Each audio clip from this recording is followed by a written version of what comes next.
मित्रांनो, जय ज्योती जय क्रांती. नमस्कार मित्रांनो, मराठी आनंद या चॅनलमध्ये आपण सर्वांचे स्वागत आहे. मित्रांनो, महात्मा फुले यांच्या व्हिडिओ सिरीजमध्ये आपण आज पाहणार आहोत शिक्षण बंदी ते शैक्षणिक क्रांती, महात्मा फुले यांचा संघर्ष. ज्या समाजाला शिक्षणाचा हक्कच नाकारला गेला होता, त्याच समाजाला शिक्षणाच्या प्रकाशात आणण्याची जबाबदारी महात्मा ज्योतिबा फुले आणि सावित्रीबाई फुले यांनी उचलली. रोटीबंदी, स्पर्शबंदी, बेटीबंदी या अन्यायकारक प्रथांना छेद देत त्यांनी एक शैक्षणिक आणि सामाजिक क्रांती उभी केली. आज आपण पाहतो की शिक्षणाच्या माध्यमातून अनेक बहुजन समाजातील लोक उच्च पदांवर पोहोचले आहेत. पण हा संघर्ष अजून संपलेला नाही. अजूनही समाजात विषमता, अंधश्रद्धा, जातीभेद, स्त्री पुरुष असमानता दिसून येते. म्हणूनच महात्मा फुले यांचा विचार फक्त इतिहास न राहता तो प्रत्येक पिढींपर्यंत पोहोचवण्याची जबाबदारी आपल्यासारख्या सुजाण नागरिकांची आहे. शिक्षण बंदीवर मात करून सुरू झालेली शैक्षणिक क्रांती ही फक्त फुलेंची लढाई नव्हती, ती तुमची, माझी आणि प्रत्येक विचारशील माणसाची लढाई आहे. हा लढा आजही सुरू आहे आणि तो पुढे नेण्याची जबाबदारी तुमच्या आमच्यासारख्या सुजाण नागरिकांवर आहे. आणि म्हणूनच महात्मा फुले यांचा संघर्ष समजून घेऊन त्यांचे विचार आपल्या कृतीत उतरूया. शिक्षण ही केवळ संधी नाही, ती आपल्या समाजाच्या उज्ज्वल भविष्यासाठीची एक जबाबदारी आहे. मित्रांनो, आपण जर चॅनलवर नवीन असाल तर चॅनलला सबस्क्राईब करायला विसरू नका. सुरुवात करूया आजच्या अद्वितीय विचारांच्या या व्हिडिओला. मित्रांनो, या व्हिडिओतील सर्व विचार पुरुषोत्तम खेडेकर यांच्या ग्रंथातील, ज्याचं नाव आहे भटोबांचा कर्दनकाळ ज्योतिबा, या पुस्तकातील पृष्ठ क्रमांक 3 ते 6 अभिवाचन आपण पाहणार आहोत. पृष्ठ क्रमांक 3 वर लेखक आपल्याला सांगतात की महात्मा ज्योतिबा फुले यांचा जन्म दिनांक 11 एप्रिल 1827 रोजी पुणे येथे झाला. त्यांच्या आईचे नाव चिमणाबाई व वडिलांचे नाव गोविंदराव होते. ज्योतिबा रांगत असतानाच त्यांच्या आईचे निधन झाले. गोविंदराव शेती व फुलांचा व्यवसाय करत होते. त्यांनी ज्योतिबांसाठी डाळीची व्यवस्था केली. त्यांची आर्थिक स्थिती चांगल्या स्वरूपाची होती, त्यामुळे समाजात त्यांचे वजनसुद्धा होते. पुणे परिसरात पेशवाईचा पूर्णपणे बिमोड झाला होता.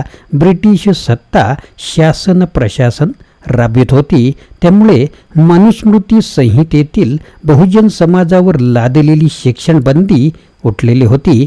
ब्रिटिशांनी व काही समाज सुधारकांनी सर्वांसाठी प्राथमिक माध्यमिक शिक्षणाच्या काही शाळा उघडलेल्या होत्या. गोविंदरावांनी ज्योतिबास वयाच्या 7व्या वर्षी जवळच्याच शाळेत पहिल्या वर्गात घातले. ज्योतिबा अत्यंत तल्लख व बुद्धिमान होते. पहिल्याच वर्षी त्यांचे वेगळेपण प्रभाव निर्माण करत होते. साधी अक्षर ओळख होताच ज्योतिबांचा शिक्षणातील उत्साह व आनंद शतगुणित झाला होता. ज्योतिराव फुले यांच्या म्हणजेच गोविंदरावांच्या घरी त्यांची शेतीचे व इतर हिशोब लिहिण्यासाठी एक ब्राह्मण समाजाचा कारकून होता. त्याने ज्योतिबांचे शिक्षणातील तेज ओळखले होते. ज्योतिबा शिकून मोठा झाल्यावर आपली नोकरी जाईल याची कारकुनास भीती वाटली. त्याने गोविंदरावांना ज्योतिबा शिकल्यास शेती बुडेल, नुकसान होईल असे सांगितले. शिक्षणामुळे मुलं बिघडतात, त्यामुळे ज्योतिबास शिकवू नये असे गोविंदरावांच्या मनावर बिंबवले. अशिक्षित व प्रामाणिक गोविंदरावांना कारकुनाचे म्हणणे पटले व त्यांनी ज्योतिबास त्वरित शाळेतून काढून घेतले. ज्योतिबाने काही दिवस शिक्षणासाठी रडपड केली व हळूहळू वडील व मजुरांसोबत फुलांच्या शेतात काम करू लागले. सतत 6-7 वर्षे म्हणजे जवळपास वयाच्या 14व्या वर्षापर्यंत ज्योतिबांनी उत्तम प्रकारे फुलशेती करून व्यवसाय केला. आता मुलगा शेतीत रमला असे समजून गोविंदरावांनी ज्योतिबांचे लग्न सातारा जिल्ह्यातील नायगाव येथील खंडोबा नेवसे पाटील यांची सर्वगुण संपन्न कन्या सावित्री हिच्याशी 1840 मध्ये लावून दिले. सावित्रीबाईंचा जन्म दिनांक 3 जानेवारी 1831 रोजी झाला होता. आता ज्योती सावित्री दोघेही बागकाम करू लागले. कुदळ खुरपे हातात घेऊन उत्तम फुलशेती करणारे हे जोडपे जगातील अज्ञानी निरक्षर बहुजन समाजाच्या हाती लेखणी देतील असे कोणालाही त्यावेळी वाटले नसेल. पुढे ज्योतिबांच्या फुलबागे शेजारी गफार बेग मुन्शी नावाचे एक मुसलमान समाजाचे विद्वान गृहस्थ राहत होते. त्यांच्याकडे लिजिट नावाचे ख्रिश्चन गृहस्थ अभ्यास व चर्चा करण्यासाठी येत असत. ज्योतिबा फुले देण्याच्या निमित्ताने त्यांच्याकडे जात असे. त्यांची चर्चा ऐकत बसे. मधून मधून चर्चेत भाग घेई. हा निरक्षर मुलगा अत्यंत बुद्धिमान असल्याचे गफार बेग मुन्शी व लिजिट यांचे लक्षात आले. त्यांनी ज्योतिबांचे वडील गोविंदराव यांची भेट घेतली व ज्योतिबा अत्यंत बुद्धिमान मुलगा आहे, त्याला परत शाळेत घाला असा आग्रह धरला. त्यामुळे इसवी सन 1841 साली म्हणजे वयाच्या 14व्या वर्षी ज्योतिबांना पुन्हा इंग्रजी पहिल्या वर्गात घालण्यात आले. ज्योतिराव सलग प्रथम क्रमांकाने पास होत 20व्या वर्षी 7वी इंग्रजीची परीक्षा उत्तम प्रकारे पास होऊन बाहेर पडले. सुरुवातीपासूनच काबाड कष्ट मेहनत यामुळे ज्योतिबांचे शरीर पिळदार होतेच. त्यातच त्यांनी शालेय शिक्षण घेत असतानाच वस्ताद लहुजी साळवे यांच्या तालमीत शारीरिक शिक्षणही घेतले. तसेच जगातील विविध तत्त्ववेत्यांची इंग्रजी भाषेतील सामाजिक, धार्मिक, आर्थिक क्षेत्राशी संबंधित पुस्तके वाचली. त्यांचा अभ्यास केला, चिंतन व मनन केले. विद्यार्थी जीवनातच त्यांना गफार बेग मुन्शी यांनी पवित्र कुराण व मिस्टर लिजिट यांनी बायबल समजावून सांगितले.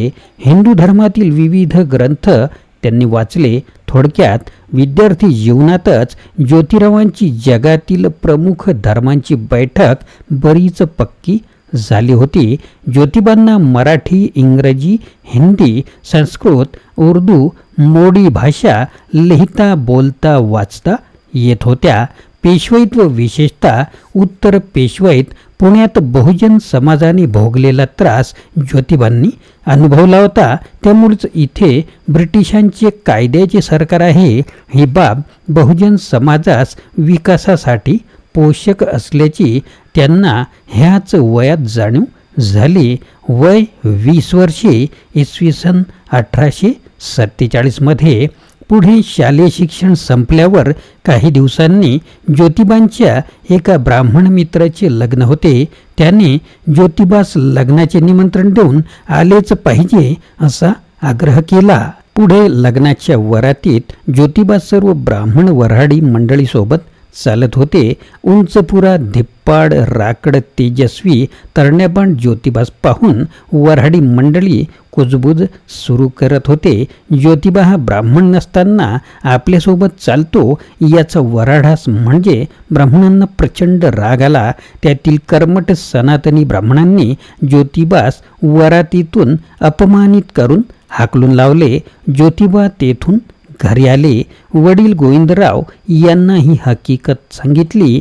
वडिलांनी ज्योतिबाची समज काढली व सांगितले, बेटा तू ब्राह्मणांच्या वरातीत जायलाच नको होते तरी बरे मुला, अरे पेशवाई नाही, ब्रिटिशांचे राज्य आहे, यामुळेच तू निदान जिवंत घरी परतलास. ज्योतिबाच्या मनावर हा आघात अत्यंत खोलवर रुतला. त्यामुळे अगोदरच अभ्यासू व चिकित्सक ज्योतिबाने हिंदू धर्मशास्त्रांचा, पुराणांचा, वेदांचा, भाकड कथांचा अत्यंत बारकाईने अभ्यास केला. पुढे ज्योतिबांची जडणघडण गफार बेग मुन्शी व लिजिट यांच्या सहवासात झाली होती. मुसलमान व ख्रिश्चन धर्मात हिंदू धर्माप्रमाणे अस्पृश्यता नव्हती हे त्यांनी लहानपणी अनुभवलं होतं. पवित्र कुराण व हजरत मोहम्मद पैगंबर याबाबत ज्योतिबांना अत्यंतिक आदर होता. इस्लाममध्ये समतेचं तत्त्वज्ञान त्यांना दिसत होतं. कदाचित ह्याच प्रभावामुळे ज्योतिबांनी पुढे हजरत मोहम्मद पैगंबरांवर प्रदीर्घ पोवाडा लिहिला. या पार्श्वभूमीवर ज्योतिबांना वरातीतून हाकलून लावले याचा प्रचंड धक्का बसला. आपल्यासारख्या आर्थिकदृष्ट्या सधन व उच्च शिक्षित व्यक्तीला जर असे वागवल्या जात असेल तर उर्वरित बहुजन समाजातील घटकांना कोणत्या भयानक संकटांना सामोरे जावं लागत असेल किंवा जावे लागत असावे याबाबत ज्योतिबा चिंताग्रस्त होऊन विचार करू लागले. समाजातील ह्या विषमतेचे मूळ कारण शोधण्याचा त्यांनी ध्यास घेतला. तेव्हा त्यांना हिंदू धर्मातील मनुस्मृती संहितेनुसार निर्माण झालेली चातुर्वर्ण व्यवस्था व जातीव्यवस्था हीच विषमतेचं कारण असल्याचं लक्षात आलं. हिंदू धर्मीय म्हणून जगणारा समाज हा विविध जाती पोट जातीत विभागल्याचे ज्योतिबांच्या लक्षात आले. धर्मतत्वानुसार प्रत्येक जात एकमेकास उच्च नीच समजत असे. परिणामी समाजात रोटीबंदी, स्पर्शबंदी, बेटीबंदी, शिक्षणबंदी, वेदबंदी, तटबंदी, भेटबंदी अशा विविध प्रकारची बंधने पूर्णपणे रुजली होती. समाजाने ती एक निसर्गाचीच देण म्हणून स्वीकारली होती. ह्या सामाजिक गुलामगिरीचे व मानसिकतेचे कारण ज्योतिबांनी शोधले. समाजात पसरलेले अज्ञान, अंधश्रद्धा, वाईट रूढी व परंपरा, दैववाद, सामाजिक विषमतेसोबत स्त्री पुरुष असमानता इत्यादी दूर करता येणारी कारणे त्यांच्या लक्षात आली. या सर्वांचा नायनाट करायचा झाला तर केवळ शिक्षण हाच यावर एकमेव उपाय असल्याचे ज्योतिबांनी अभ्यासाअंती ठरविले. विद्येविना मती गेली, मतीविना नीती गेली, नीतीविना गती गेली, गतीविना वित्त गेले, वित्ताविना क्षुद्र खचले. एवढे सारे अनर्थ एका अविद्येने केले. हे ज्योतिबांनी हेरले. बहुजन समाजास जगात मानसन्मानाने जगता यावे यासाठी स्त्री शिक्षणाशिवाय पर्याय नाही हे ज्योतिबांच्या ध्यानात आले आणि ज्योतिबांनी सर्वच समाजातील सर्वच घटकांना उच्च दर्जाचे हक्काचे व व्यावहारिक शिक्षण देण्यासाठी शैक्षणिक व सांस्कृतिक क्रांतीची घोषणा केली. ती राबवली. त्यातूनच आज एका उत्क्रांतीतून बहुजन समाजात अंशतः सांस्कृतिकीकरण झाल्याचे दिसते. महात्मा ज्योतिराव फुले यांनी जीवनभर देशबांधवांसाठी विविध क्षेत्रात प्रचंड कार्य केलेले आहे. त्याची धावती माहिती इथे आपण या व्हिडिओद्वारे घेत आहोत. महात्मा फुले यांनी केलेले कार्य समजून घेण्यासाठी आपण सर्वांनी त्यांच्या काळात मनाने जावे लागेल. आज स्त्रिया सागरतळापासून ते आभाळापर्यंत मुक्त संचार करताना दिसतात. त्यामुळे आपल्याला सावित्री ज्योतिबा यांनी केलेला संघर्ष जाणवत सुद्धा नाही. अशा प्रकारचे विचार लेखक आपल्या पुस्तकातील या पृष्ठांमध्ये मांडतात. मित्रांनो, हा व्हिडिओ आपल्याला आवडल्यास लाईक करा, शेअर करा आणि नवीन असाल तर चॅनलला सबस्क्राईब करायला विसरू नका. मित्रांनो, या विचारांशी आपण सहमत असाल नसाल तर आपण लेखकांशी संपर्क करू शकता. मी लेखकांचे नाव, पुस्तकाचे नाव दिलेले आहे. पुन्हा भेटूया अशाच प्रकारच्या व्हिडिओमध्ये. मित्रांनो, तोपर्यंत जय ज्योती, जय क्रांती, जय महाराष्ट्र. Video legal disclaimer. या व्हिडिओमध्ये व्यक्त केलेली माहिती, विचार आणि मते ही संपूर्णपणे लेखक, पुस्तक किंवा इतर संदर्भित व्यक्तींची मते आहेत आणि ती कोणत्याही प्रकारे मालक, निर्माता किंवा यूट्यूब चॅनलच्या विचारांशी संबंधित नसू शकतात. या व्हिडिओचा उद्देश केवळ शैक्षणिक आणि ऐतिहासिक माहितीपूर्ण स्वरूपाचा आहे. कोणत्याही प्रकारची चुकीची माहिती दिली असल्यास ती जबाबदारी सदर लेखकांची आहे. कोणालाही दुखवण्याचा आमचा हेतू नाही. आमचे यूट्यूब चॅनल किंवा व्हिडिओ निर्मात्यावर कोणत्याही विचारांबद्दलची कायदेशीर जबाबदारी येत नाही. पुस्तकातील विचार आणि संदर्भ यावर कोणतेही हक्क आम्ही दावा करत नाही. मित्रांनो, आपण कमेंट किंवा कोणतीही प्रक्रिया करताना याचा विचार करावा.